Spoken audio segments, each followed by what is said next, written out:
Peter, čo si ma nepamätáš? Išli sme spolu vlakom Nové Zámky, Praha, nevíš? A tí dve holky tupe, čo ogrcali kupe. Vystúpili sme s nimi Brne, čo si nepamätáš? Nastar, ja si ťa nepamätám. Žiadny vlak Nové Zámky, Praha mi nič nehovorí. Ani dve holky tupe, čo ogrcali kupe. Nič mi to nehovorí, fakt, sorry, nepamätám. Spletol si mazníky, tak zastáva, vyber baterky.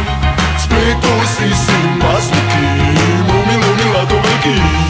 Ale Peter, čo si to nepamätáš? Tá jedna holka hrala na gitare, klusa nevíš? Potom sme z toho vlaku šli babám do baraku. Kalili sme tam celé triny, čo si nepamätáš? Prestaň, toto si nepamätáš. Jedna z nich mala ruku sadre a furt chlastala rum. A tú druhú sme spolu obaja dali dolu. Potom sme išli s nimi do baru, čo nepamätáš? Zastaň, to bude zrejme omyl, pretože ja som bare nebol ani nepamätám. Už vôbec, že sme spolu dávali jednu dolu. No ale zas pravdu povediac, krk za to nedám. Spletol si mazníky, nebo ja totiž žiadnym vlakom nechutí.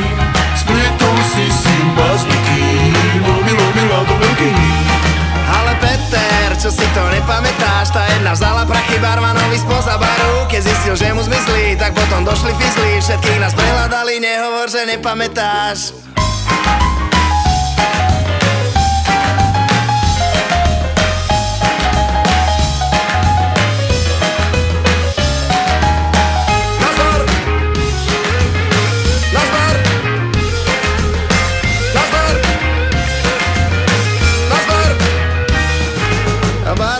Aj z jeho prázdnou boxou zareval, dofajčíme, dopijeme záverečná. Potom sme sa aj všetci pýtali na ulici a on na gaťkách zrolované prachy, nepamätáš? Prestaň, to už ma vážne hneváš. To nie som ja, rozumíš, ty ma asi nerozumíš. Proste ani v tom byte, proste rozumíš, nikde som nebol ja.